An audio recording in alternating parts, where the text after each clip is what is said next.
자, 안녕하세요. 데이아반에서 진행하는 메이데이 시간으로 돌아왔습니다. 우리 멘토분들이 한 분 한 분 출연하셔가지고 종목들도 관심 종목으로 안내를 드리고 이슈를 통해서 이런 기업들에 관련된 종목들, 이런 이슈들 상세하게 풀어드리고 있습니다. 시장 참여자분들께 도움을 드리고자 하는 그런 마음으로 한 땀 한 땀 공들여가지고 한 문장 한 문장 준비를 해왔습니다. 보시기 전에, 시청하시기 전에 구독과 좋아요 한 번씩 부탁드리겠습니다. 자, 우리 김대인 멘토님, 두 번째 시간이시죠? 네, 맞습니다. 네, 대여반에서 어떤 역할을 하고 계시는지 자기소개 부탁드리겠습니다. 네, 반갑습니다. 저는 음식료와 의류를 담당하고 있는 대연 멘토 김대훈이라고 합니다.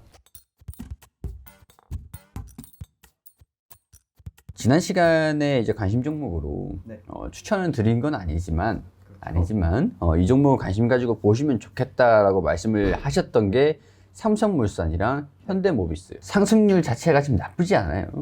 상당히 잘 가지고 있습니다. 네, 당시에 제가 이제 삼성물산이랑 모비스를 가지고 오셨을 때 말씀하실 때 이거 너무 높은 기업 아니냐. 그렇죠. 너무 무거운, 시가총액이 너무 높고 무거운 기업 아니냐. 이거 엉덩이 움직이겠습니까? 이렇게 말씀 좀 드렸기도 했는데 마침 또 이제 저 PBR 관련 이슈들이 딱 나오기 시작하면서 삼성물산에서 또 거기다가 이제 자사주 소각까지 이제 진행을 하는데 역시나 이제 총 발행한 주식수에서 3분의 1이나 이제 자사주 소각을 하다 보니까 제가 그 이야기를 한번 그때 자사주 소각에 관해서 말씀을 드렸는데 딱 나오니까 저도 정말 기분이 좋았습니다. 실력이십니까? 운입니까? 솔직히 제가 준비를 했었을 때 이미 시장에서 벌써 이제 자사주 소각에 관한 기대감을 좀 가지고 있었거든요. 그런데 이제 저 정도로 많이 할 줄은 솔직히 저도 몰랐고요. 저렇게 주주환원 가치에 관해서 진심인지는 솔직히 저도 몰랐지만 그래도 분명히 거기에 관한 기대감을 제가 이제 생각을 하고 이제 말씀을 드렸기 때문에 그래도 어느 정도 예상한 정도는 아니지만 그래도 상당히 잘 가졌다라고 말씀드릴 수 있을 것 같습니다. 그러니까 20% 갈지는 몰랐는데 아니요, 저는 더 갈 수 있을 거라고 생각을 하고 있습니다. 더 가겠습니까? 지금 이제 제가 또 한번 계속해서 말씀드릴 수도 있을 것 같지만 그래도 좀 더 가진 않을까. 그래요. 우리 삼성물산이랑 모비스는 또 어떻게 움직이고 있는지. 삼성물산이 지금 27%가량 상승을 했습니다. 네, 맞습니다. 이게 최고가 2월 5일 기준이고 말씀해 주셨을 그 촬영 일자의 종가 대비해 가지고 6월 5일에 15만 5,900원까지. 당시가 이제 말씀을 해 주셨을 때 가격이 종가가 얼마 정도였죠? 네, 종가가 이제 11만 7천 원으로 제가 이제 그때 말씀을 드렸고요. 현재는 이제 15만 1,300원에서 거래가 되고 있습니다. 네, 삼성물산 27%, 현대모비스 같은 경우는 지금 최고가가 12%가량 상승을 했습니다. 수익이 낮다는 게 아니라 저희가 촬영 일자 기준 종가로 대비해서 이 정도 상승을 했다. 이렇게 말씀을 드리는 거죠. 자, 관심 종목들 영상 후반에 또 상세하게 설명을 드릴 예정입니다. 그렇기 때문에 오늘 말씀을 해주실 김대훈 멘토님의 관심 종목들 많은 관심 부탁드리고, 자, 그러면 이제 삼성물산 27%가량의 수익을 기록을 해주셨기 때문에 자, 우리 20%가 상승하면 별 배지 하나, 20%가 하락을 하면 별 배지를 해수, 별 배지 하나 달아드리겠습니다. 축하드립니다. 네, 또 이렇게 가슴에 무거운 훈장이거든요. 이 무게를 느끼셔야 되거든요. 4개까지 달아보겠습니다. 4개 더 다셔야죠. 그렇죠. 네, 알겠습니다. 자, 그러면 첫 번째로 삼성물산 상승을 할 수 있었던 앞으로의 전망, 그리고 모비스, 현대모비스의 앞으로의 전망들까지도 예상치까지도 설명을 들어보는 시간 가져보도록 하죠. 제가 저번 시간에 말씀드렸던 삼성물산 차트고요. 현재 역시나 주가 흐름은 15만 1,200원으로 가고 있고 종가 기준으로 해서 11만 7천원으로 관해서 제가 말씀을 한번 드렸습니다. 지금 주가가 이렇게 급등을 하게 된 이유는요. 역시나 자사주 소각에 관한 기대감인데 이제 1조 가량의 이제 자사주 소각을 진행을 하면서 삼성물산의 총 보유 이제 주식에서 3분의 1을 소각을 한다는 것으로 인해서 주가가 이렇게 상승을 한 모습을 보여주고 있습니다. 그래서 현재 흐름을 보더라도 아직까지 이제 거기다가 저 PBR 관련해서도 수급이 계속해서 들어오고 있고 외국계라든지 그리고 이제 증권사에서 아직까지도 계속해서 럼콜을 보내고 있는 실정을 보실 수 있을 것 같습니다. 그렇기 때문에 제가 일단은 좀 더 볼 수 있다라고 하면은 지금 아직까지 5일선이 깨지지 않고 계속해서 상승을 해주고 있습니다. 그렇기 때문에 이 5일선이 깨지는 부분에서 아마 조금 차익 실현이 나올 수 있기 때문에 그러한 부분들만 여러분들께서 한번 보시면 좋을 것 같습니다.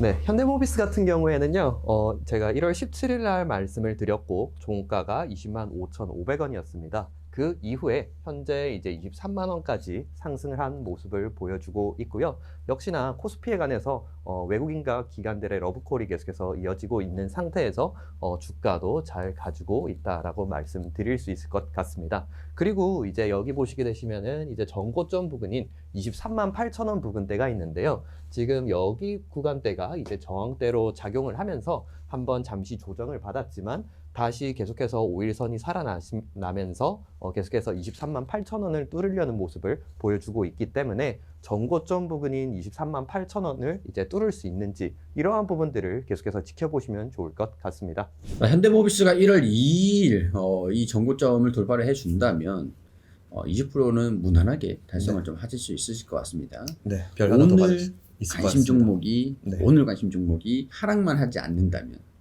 별 한 두 개는 무난하게 탁 가지고 가실 수 있으실 것 같은데요. 그렇습니다. 또 혹시 모르는데 제가 또 이렇게 얘기를 해서 현대모비스가 조정을 받을지 그럴 수도 있을 것 같습니다. 네, 좋은 종목 안내를 해드리고 상승을 한 만큼 이 넘치는 자신감으로 뒷짐을 딱 지시고 종목을 자신 있게 리뷰를 해주셨습니다. 참고를 해주시고 오늘 이제 본격적으로 어떤 이슈들이 있는지 또 어떤 기업을 관심을 가지고 지켜봐야 될지 얘기를 들어보는 시간 가져보도록 하죠. 자, 먼저 첫 번째 이슈입니다. 오리온그룹 관련돼 가지고 뭐 특징적인 소식들이 좀 나왔습니다. 아, 맞습니다. 네, 오리온그룹이 뭐 M&A 관련 소식들이 좀 있는 것 같은데 이게 좀 어떤 상황으로 진행이 되고 있습니까? 현재 오리온은 이제 중국 자회사 펜오리온으로 이제 구주 인수와 그리고 제 3자 배정 유상증자 참여로 5천억 500억 규모의 이제 투자를 진행을 해서요. 레고캠 지분율 25.73%를 확보를 하게 됐습니다. 오리온 그룹은 이제 바이오 분야에 진출을 해서 미래 성장력을 확보를 하고 레고캠 바이오는 이제 오리온의 이제 보유한 풍부한 현금을 활용을 해서 신약 개발에 매진을 할 수 있게 된 그런 서로가 좋은 이제 이런 계약을 했다라고 볼 수 있을 것 같습니다. 네, 레고캠 바이오를 인수를 하기 위한 유상증자를 진행을 하고 있다. 네. 이게 금액이 5,500원 가량 투자를 하는 거고 레고캠 바이오의 25% 정도 지분을 확보를 하기 위한 전략이다. 네, 맞습니다. 레고캠 바이오가 모르시는 분들 어떤 기업인지 모르시는 분들도 있으실 것 같아요. 네네네. 네, 왜 레고캠 바이오를 인수를 하는지 레고캠 바이오가 어떤 기업인지 네. 설명 부탁드리겠습니다. 일단 이제 간단하게만 좀 설명을 드리면은요. 지금 이제 오리온 같은 경우에는 계속해서 식품 사업 쪽에 있다 보니까 새로운 미래 동력이 없었습니다. 그렇기 때문에 새로운 미래 동력으로 이제 레고캠 바이오를 점찍어서 이 바이오 산업으로 이제 신성장 동력을 찾고 있는데요. 레고캠 바이오 같은 경우에는 ADC라고 해서 표적 항암제를 이제 가지고 있고 그리고 이제 링커 기술에 관해서 특허를 가지고 있다라고 보시면 될 것 같습니다. 네, 그러면 오리온 그룹이 식품 쪽을 넘어서 바이오 쪽으로도 맞습니다. 사업 진출을 좀 다각화시키기 위한 그런 전략으로 레고캠 바이오를 점찍었다. 네, 맞습니다. 네, 뭐 그렇습니다. 우리 식품도 건강기능식품 쪽으로도 이제 바이오 관련 기업들이 자회사로 또 연결 회사로 좀 있다 보면은 건강기능식품 쪽에도 진출을 할 수 있는 동력이 좀 될 수도 있기 때문에 그렇죠. 그 발판으로 레고캠 바이오를 점찍었다. 그게 유상증자를 통해서 제3자 유상증자를 통해서 한 5,500억 가량을 자금을 확보하는 전략으로 이슈가 좀 나왔다. 네, 이렇게 맞습니다. 간단하게 정리를 할 수 있을 것 같습니다. 자, 그러면 오리온 그룹이 수혜인지 오리온 상장 회사죠. 오리온이 수혜인지 레고캠 바이오가 수혜인지 주가를 봤을 때는 둘 다 크게 변화가 좀 없는 것 같습니다. 둘 다 그래도 좀 현재는 좀 떨어진 상태라고 볼 수 네. 있겠습니다. 네, 왜 떨어졌겠습니까?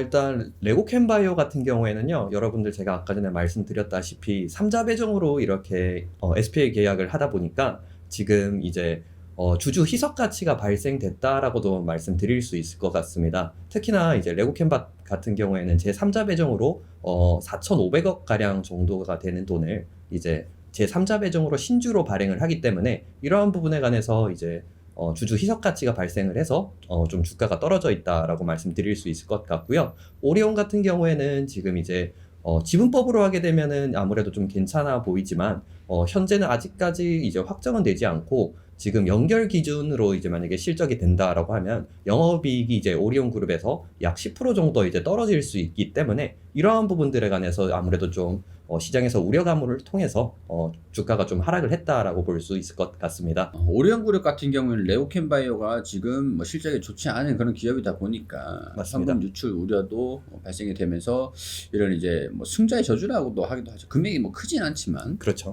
레오캔바이오의 투자 자산이 좀 빠져나가는 것들, 네. 그런 것들을 우려를 한 주가 우려, 불확실성, 그런 것들이 반영이 되고 있는 상태다라고 정리를 할 수 있을 것 같고, 네. 어찌됐든 간에 레오캔바이오 같은 경우는 제3자 배정 유상증자이기는 하지만 어찌됐든 간에 실적이 좀 안 좋은 상태에서 주식수가 늘어나는 것들에 대한 그런 불안 요인들, 맞습니다. 이제 희석 가치가 희석되는 것들, 네. 그런 것들로 인해서 주가가 수정을 받고 있는 상태다라고 정리를 좀 해주셨습니다. 네. 자, 뭐 오리온 같은 경우는 회계법, 그러니까 지분법이냐 아니면 연결실적이냐, 뭐 거기에 따른 이제 차이가 좀 발생이 될 수도 있기 때문에. 네. 지분법이라는 것들은 우리 지분으로서 자산에 대한 변동을 나타내는 게 지분법인데, 자산에 따른 이제 변동에서는 긍정적일 수는 있겠지만 레오캔바이오가 실적이 좀 안 좋으니까 이런 맞습니다. 부분들이 연결 실적으로 반영이 됐을 때 정확하게 좀 반영이 될 것이냐, 뭐 긍정적으로 반영이 될 것이냐, 이런 부분에 차이가 좀 있다. 자, 그렇다면 여기서 좀 개인적인 궁금증이 좀 생기기도 하는데, 네. 오리온 홀딩스가 아닌 왜 펜 오리온으로 인수 주체를 정했던 걸까요? 일단 오리온 그룹이 투자 부담을 조금 분산하려고 하는 전략적 판단인 것 같습니다. 이 중에 또 하나는 이제 5,458억이라는 거금을 투입을 해서 지분을 사오다 보니까 오리온 홀딩스가 이제 작년 3분기 말 현금성 자산이 4,324억인데요. 오리온 홀딩스 혼자서 부담스러우니까 아무래도 좀 수직 계열화를 하는 것 같습니다. 정리하면 레고캔바이오 인수와 같은 대규모 자금을 투입하기에는 재무적인 여력이 크지 않았던 것으로 풀이가 되는데요. 그에 비해서 이제 펜 오리온은 충분한 투자 여력을 보유를 했기에 펜 오리온이 주체가 된 것으로 보이고 있습니다. 역시 펜 오리온 같은 경우에는 이제 중국 쪽 지주 회사이다 보니까 배당금이 수입원이고, 다시 말해서 이제 중국 사업에서 나오는 순수익이 펜 오리온에 집중이 됩니다. 펜 오리온 같은 경우에는 작년 3분기 말 현금성 자산이 9,221억이니까 여유가 충분하기에 이런 결정을 내린 것 같습니다. 네, 오리온은 현금성 자산이 4,300억 가장 수준, 그리고 펜 오리온 같은 경우에는 한 9천억대의 현금성 자산이 좀 있다 보니까 오리온 홀딩스의 자산을 좀 빠져나가는 것들보다 펜 오리온 너네가 여유가 좀 되니까 지원을 좀 해달라. 어차피 같은 계열이니까. 맞습니다. 약간 이런 관점인 것 같습니다. 네, 그럼 맞습니다. 이제 투자 여력에 대한 자산이 이탈되는 것들을 분산시키기 위한 그런 전략으로 펜 오리온을 인수주체로 선정을 했다. 이렇게 정리를 할 수 있을 것 같습니다. 오리온에서 이제 최근에 이제 그 발표를 레고캔바이오 인수를 발표를 하고 나서 주가가 급락을 했는데요. 이 부분에 관해서 이야기들이 상당히 많이 나오고 있습니다. 일단 증권사들에서도 계속해서 리포트가 나오고 있는데, 이 부분에 관해서 낙폭이 과하다, 아직까지 연결 기준으로 할지 지분법으로 할지 확정이 나지 않은 상태에서, 거기다가 이제 펜 오리온으로 지금 일단은 인수 주체를 하기로 했는데 왜 오리온이 주가가 이렇게 낙폭이 과하냐 라는 부분에 관해서 계속해서 이야기가 나오고 있습니다. 근데 일단은 이제 연결 기준으로 했었을 때는 확실히 이제 레고캔바이오가 영업 손실이 500억이다 보니까 이런 현금성 자산 유출에 관해서 이제 선반영이 되지 않았을까라고 유출을 해볼 수 있을 것 같습니다. 그래서 이제 현재 연결 기준으로 할지 지분법으로 할지에 따라서 아직까지 확정이 되지 않았기 때문에 이러한 부분에 관해서 선반영으로 주가가 좀 떨어졌다라고 말씀드릴 수 있을 것 같습니다. 그래서 이 이슈에 관해서 이제 결정이 된 뒤에 주가의 방향성이 결정될 것 같습니다. 이제 레고캔바이오 차트를 보겠습니다. 제가 아까 전에 말씀드린 것처럼 주가가 일단은 조금 하향을 하고 있는데, 원래라면은 이제 최대 주주를 이제 동반한 주식 계약을 하게 되면은 보통은 주가가 더 상승을 해줘야 되는데, 아무래도 프리미엄이 없다 보니까 일단은 주가가 크게 상승을 하지 못했고요. 그리고 이제 3자 배정으로 유상증자로 이제 신주를 이제 넘기다 보니까 주주 희석 가치로 인해서 현재는 일단 주가가 좀 떨어진 상태라고 볼 수 있겠습니다. 다만 이제 현재 이제 지지선에서 다시 조금씩 이제 매수세가 나오는 부분에 관해서 좀 더 이제 24년도의 모멘텀을 이제 상승 모멘텀을 가져가면서 다시 한번 주가 반등이 나오는지 현재 이제 자리가 지지선이기 때문에 이 부분을 체크하시면 좋을 것 같습니다. 자, 알겠습니다. 오리온과 레고캠바이오는 앞으로 지분법이냐, 연계 실적이냐, 아니면 자산이 또 수익, 실적이 또 어떻게 반영될 것이냐. 지금 아직까지 확정된 건 아니지 않습니까, 결국에는. 네, 맞습니다. 그렇기 때문에 이런 것들이 좀 확정이 되는 것들에 따라서, 그리고 레고캠바이오는 오리온에 이제 엮이게 된다면 이 오리온과의 사업적인 그런 시너지, 그런 것들도 비교를 해보면서, 계산을 해보면서 주가 방향성을 좀 탐색을 해볼 것 같습니다. 이슈가 완전히 확정된 것들은 아니기 때문에 이런 것들도 확정되는 것들, 추후에 방향성들을 탐색하는 것들을 같이 체크를 해보자, 이렇게 정리를 해주셨습니다. 우리 KTNG 쪽으로 한번 넘어가 보죠. 네. 네, KTNG를 준비를 해주셨던 게 약간 저 PBR 관련 기업이 아닌가. 그것도 맞습니다. 네, 요즘 저 PBR이 굉장히 많이 나오고 있는 상태인데, 오늘은 또 코스피 대상뿐만 아니라 코스닥까지 대상을 놓치겠다, 뭐 이런 네. 얘기들도 좀 있었더라고요. 맞습니다. 계속해서 코스피에서 조금 재미를 보다 보니까 코스닥까지도 아무래도 좀 확대되려는 그런 움직임들이 보이고 있는 것 같습니다. 그래서 KTNG를 콕 집어서 가지고 오셨어요. 네, 맞습니다. KTNG가 주주 환원 정책을 시행을 한다. 네. 이 내용들을 뭐 가지고 오셨는데, 이거 뭐 이것만 가지고 오신 겁니까? 아니면 KTNG에서 연계되는 기업들이 또 있습니까? 딱 요것만 좀 가져오게 됐습니다. 그럼 이게 관심 종목 아니겠어요, 그죠? 관심 종목입니다. 너무 티가 나잖아요. 네. 네, 여러분들 계속 보시다 보면 아마 다 이게 눈에 보이실 겁니다. 네. 아까 이제 수익 나셨을 때도 뒷짐지고 자신 있으실 때 이렇게 설명해 주시면서, 네. 수익이 안 나고 좀 이제 안 좋을 때는 손을 앞으로 겸손하게, 네. 그리고 딱 한 종목만 가지고 오면은 그게 관심 종목. 네, 맞습니다. 네, 약간 이거 전술적으로 우리 시청자분들한테 네. 약간 교묘하게 그런 것도 좀 있어야 되는데, 전 너무 투명하신 거 아닙니까? 투명한 사람입니다. 네, 자, 그러면은 우리 KTNG의 주주 환원 정책, 네. KTNG 주주분들, 그동안 이제 KTNG가 저평가 논란들은 굉장히 좀 계속 항상 따라왔었습니다. 그렇죠. 계속 네. 있었었죠. 배당 이외에 매력이 사실 없었던 경기 방어주 특성이다 보니까 네. 이 계속 이제 저평가를 받고 오셨는데, KTNG가 PBR 관련 이슈에서 안 나올 수가 없는 기업이기도 하죠. 맞습니다. 자, KTNG의 주주 환원 정책, 앞으로의 주가 움직임들이 좀 어떻게 진행이 될지 차트 한번 보면서 쭉 한 번에 이어가 보도록 하겠습니다. 일단 전저점 부근에서요, 그래도 잘 지지를 받고 있고, 그리고 현재 주가가 전저점에서 빠르게 상승을 해주고 있죠. 이러한 부분들은 이제 외국계나 기관에서 계속해서 러브콜을 보내고 있는데요. 좀 특징적이라고 한다고 하면은 지금 현재 외국계가 한 군데에서가 아니라 계속해서 거의 모든 외국계에서 현재 KTNG를 매수를 하고 있다라고 말씀드릴 수 있겠습니다. 그렇기 때문에 빠르게 전 고점 부근을 계속해서 뚫어주려고 하는 움직임들이 보이고 있고요. 특히나 거래량을 보시게 되시면은요, 특히 최근에 거래량이 또 다시 한번 늘어나고 있습니다. 이러한 부분들은 역시 저 PBR 관련해서도 이 KTNG가 속하기 때문에 외국계와 기관계에서 계속해서 러브콜로 이어지고 있는 모습 말씀드릴 수 있을 것 같습니다. 또한 이제 주주 환원 정책에 관해서 2023년 11월경에 발표를 했었는데요.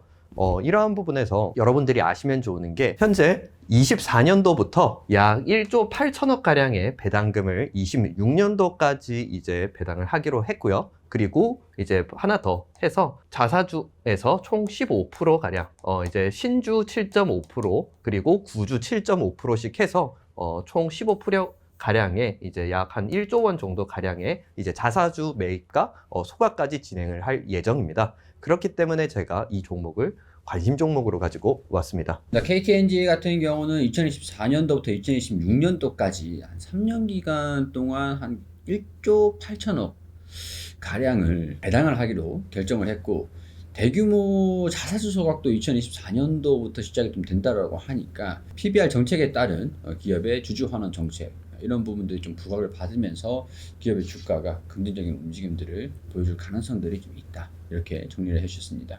자, 이렇게 KTNG는 참 괜찮은 기업인데, 좋은 기업인데 주가에 큰 변화가 없었기 때문에 투자 매력도가 사실 배당 말고는 좀 없었죠. 그렇죠. 이 자사주의 소각으로 인해서 긍정적인 주가 움직임들을 보여주기를 진심으로 바라보도록 하고, 네. 자, 우리 다음 기업은 어떤 기업입니까? 네, 이제 제가 두 번째로 준비한 기업은요, 한솔케미칼이라고 합니다. 이 한솔케미칼 같은 경우에는 2023년 4분기 실적이 매출액 1,893억, 그리고 영업이익이 255억으로 당초 기대치에 일단은 부합할 걸로 예상이 되고 있는데 여러분들이 이제 조금 더 눈여겨보셔야 될 거는요. 이제 2024년도 1분기 실적입니다. 이제 매출액 같은 경우에는 1990억으로 이익은 이제 398억. 전년 분기에서 77% 정도 성장을 할 것으로 예상이 되고 있습니다. 그렇기 때문에 본격적으로 이 실적에 대한 회복세가 전망이 되면서 제가 이 한솔케미컬을 가지고 왔다라고 말씀드릴 수 있겠습니다. 또한 이제 삼성전자 반도체 가동률이 회복이 되고 있고 이 QD 소재의 판매량도 큰 폭으로 증가를 할 전망으로 예상이 돼서요. 제가 이것을 탑픽으로 뽑게 되었습니다. 삼성전자에 관해서 가동률에 관해서 주가의 움직임이 가장 큰 방향성을 좌지우지할 것으로 생각이 되고 있고요. 지금 보시게 되시면은 역시나 제가 지금 장대 양봉이죠. 장대 양봉에 나온 곳에서부터 현재 지지 구간이 일어나고 있는 부분, 그리고 이 부분에서 거래량이 늘어난다라고 생각을 할 수 있는데, 이런 부분들이 계속해서 주가가 제가 예상을 했었을 때 장대 양봉에 이제 거래량을 뒷받침을 하면서 계속해서 지지선을 이뤄지고, 그리고 다시 주가가 한 번 더 상승을 할 수 있을 것이다 라고 예상을 하고 있습니다. 특히 이제 24년도 1분기부터 다시 실적 회복이 전망이 되고 있기 때문에 당연히 주가의 흐름도 지지선에서 더 일어나지 않을까라고 말씀을 드릴 수 있겠고요. 현재 20만 원 같은 경우에는요, 라운드 피겨 자리라고 볼 수 있겠습니다. 그렇기 때문에 이 부분에 관해서만 매수세가 잘 나와준다고 하면은 주가는 이제 다음 정고점이죠, 22만 원까지도 볼 수 있다라고 말씀드릴 수 있을 것 같습니다. 네, 한솔케미칼 지금 이제 지지선이 이제 이렇게 볼 수 있고, 여기 이제 18만 원 부근대에서 지지가 잘 일어나 준다라고 하면은 좀 더 주가가 상승을 할 수도 있다. 다만 현재 자리에서 이제 장대 양봉 이제 지지선이죠. 장대 양봉 지지선에서 만약에 이탈을 하게 된다라고 했을 경우에는요, 17만 원 선까지도 내려올 수 있다라고 말씀드릴 수 있을 것 같습니다. 네, 한솔케미칼 같은 경우에는 실적에 대한 변화를 우리가 살펴볼 필요가 있을 것 같습니다. 현재 구간에서 주가가 상승을 하는 것을 기대를 하고 관심 종목으로 제시를 좀 해드리고는 있으나, 만약에 주가가 좀 이탈할 가능성들도 염두를 해둘 필요는 있겠죠. 이탈을 한다고 하면 16만 원에서 17만 원 정도 부분들, 이탈을 하지 않고 기업의 실적에 대한 변화가 주가에 반영이 된다면 22만 원 부분, 23만 원 부분대까지도 기대감들은 좀 열려 있다, 이렇게 정리를 좀 해주셨습니다. 자, 우리 주가에 대한 변화가 실적을 포인트라고 말씀을 좀 주셨는데, 자, 이번에 곧 있을 4분기 실적들을 체크를 해보면서 그동안 이제 반도체 쪽으로 업황은 좀 많이 좀 지나갔습니다. 우리 비수기라고 할 수가 있겠죠. 비수기 부분이 어떤 QD 소재, 이차전지 바인더 부분의 실적 하락분을 삼성전자의 낸드 가동률 상승분으로 좀 상쇄를 시킬 수 있지 않았을까, 이런 기대감들이 반영이 되고 있는데, 아직까지 4분기 실적들이 발표가 된 것들은 아니니까 실적이 발표가 되는 것들을 반드시 체크를 해보시면서 신중하게 결정을 해보시는 것도 좋을 것 같습니다. 자, 원래라면 우리 관심 종목을 마지막에 공개를 해드리는데, 오늘은 영상 중간에 계속 관심 종목으로 탑픽을 뽑아왔다라는 말씀을 해주셔가지고 사실 뭐 편집자분들 힘들게 할 필요 뭐가 있겠습니까? 자, 바로 공개하겠습니다. 우리 한솔케미칼과 KTNG 두 기업 관심 종목으로 말씀을 드리면서, 이 관심 종목은 오늘 촬영일자 종가 기준으로 해서 20%가 상승을 하면 이렇게 배지 하나, 20%가 하락을 하면 배지를 회수하는 그런 룰을 가지고 앞으로 종목의 주가 흐름들 유심히 체크를 해보도록 하겠습니다.